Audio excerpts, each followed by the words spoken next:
এবার দুবাইয়ে আটকে নামখানার পরিযায়ী শ্রমিক, কান্নায় ভেঙে পড়লেন বৃদ্ধ বাবা মা। ছেলেকে ফেরাবার আর্জি বাবার। দীর্ঘ ১৯ বছর দুবাইয়ে পরিযায়ী শ্রমিকের কাজে থাকার পর পাসপোর্ট পুনর্নবীকরণে বাধা।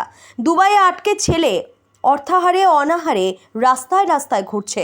ছেলের দুরবস্থা দেখে কান্নায় ভেঙে পড়ল বৃদ্ধ দম্পতি। ছেলেকে ফেরাবার আর্জি সরকারের কাছে। আইনি জটিলতায় আটকে পাসপোর্ট পুনর্নবীকরণ, অনিশ্চিত ভবিষ্যতের হাতছানি যুবকের। বাংলায় ফেরা অসম্ভব হয়তো ছেলের। বৃদ্ধ বাবা মা পরিবারের সঙ্গে আর দেখা হওয়ার সম্ভাবনা নেই। বারবার বাড়িতে ফোন করে জানিয়েছে ছেলে, আমি ঘরে ফিরতে চাই, আমাকে ফেরাবার ব্যবস্থা করো বাবা। বহুদিন ধরে বিভিন্ন জায়গায় দৌড়াদৌড়ি করে শুধু আশ্বাস মিললেও মেলেনি কোনো সুরাহা। ছেলেকে ফিরিয়ে আনতে তাই প্রশাসনের দৌড়ে দৌড়ে বৃদ্ধ। বিগত প্রায় ১৯ বছর আগে নামখানা ব্লকের ফ্রেজারগঞ্জ কোস্টাল থানার জেটিঘাট সংলগ্ন এলাকায় বাড়ি।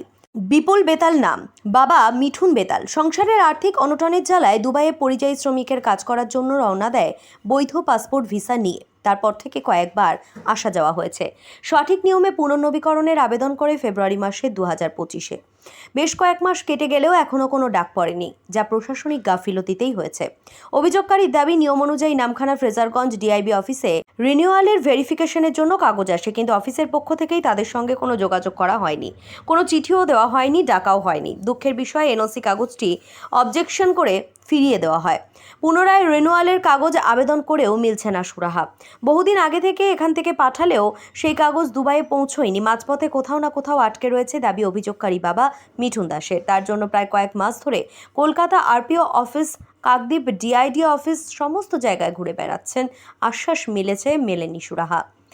আইন অনুযায়ী 10 বছর পরেই পুনর্নবীকরণ করা হয়। সেই সময়টা পেরিয়ে গেছে কয়েক মাস আগে। ইতিমধ্যে বিপুল বেতাল দুবাইয়ের রাস্তায় রাস্তায় ঘুরে বেড়াচ্ছেন।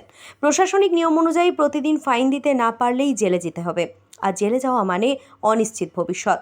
ইতিমধ্যেই কান্নায় ভেঙে পড়েছে বাবা মা। প্রশাসনের কাছে করুণ আর্তনাদ, তার ছেলেকে ফেরাবার ব্যবস্থা করা হোক। ছেলে আজ দুবাইয়ে পড়ে আছে, খেতে পায়নি, পড়ে আছে, সেটি ভিক্ষা খাচ্ছি।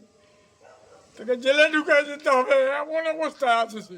কি কারণে আটকে রেখেছে? আটকে রেখেছে যে এম্বাসির থেকে একটা নোটিশ পাঠিয়েছিল, এরা করেনি, ভেরিফিকেশন করেনি, নাই করে বাধ্যতামূলক আটকে রাখছে।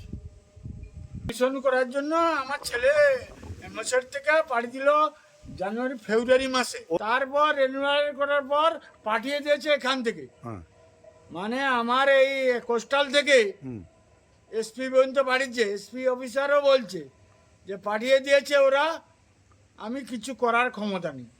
না, আমার ভাই বিপুল বেতাল, ও বহুদিন ধরে দুবাইতে থাকে, পরিযায়ী শ্রমিকের কাজ করে। 2004 সাল থেকে আছে, কিন্তু ও পাসপোর্ট রিনিউয়াল করে, ওর পাসপোর্টটা শেষ হয়ে যায় 2024-এ পাসপোর্ট শেষ হয়ে যায়। কিন্তু সেই সময়টা রিনিউয়াল করার জন্য ওখানে আমাদের যে বিএলএসের অফিস আছে পাসপোর্ট ডিপার্টমেন্টে, ওখানে আবেদন করে। কিন্তু সেই আবেদনের পরিপ্রেক্ষিতে আমি যেটা পরে জানতে পারি যে এখানে ভেরিফিকেশান এসছে, আর এরা ঘুরিয়ে দিয়েছে। আমার বাড়িতে কেউ জানে না যে ভেরিফিকেশানটা এখানে এসছে বা কীভাবে এসছে, সেটা জানে না।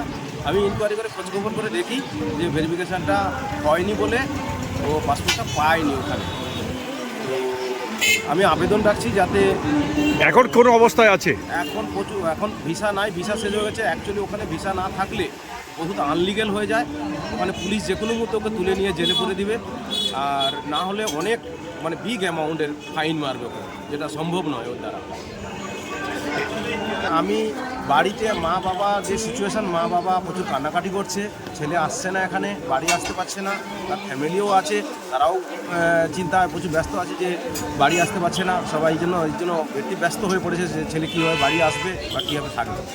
আপনারা দেখছেন news.in, একতরফা নয়, নিরপেক্ষ খবর। আপডেটেড থাকতে সাবস্ক্রাইব করুন আমাদের চ্যানেল news.in আর বেল আইকনটি প্রেস করতে ভুলবেন না।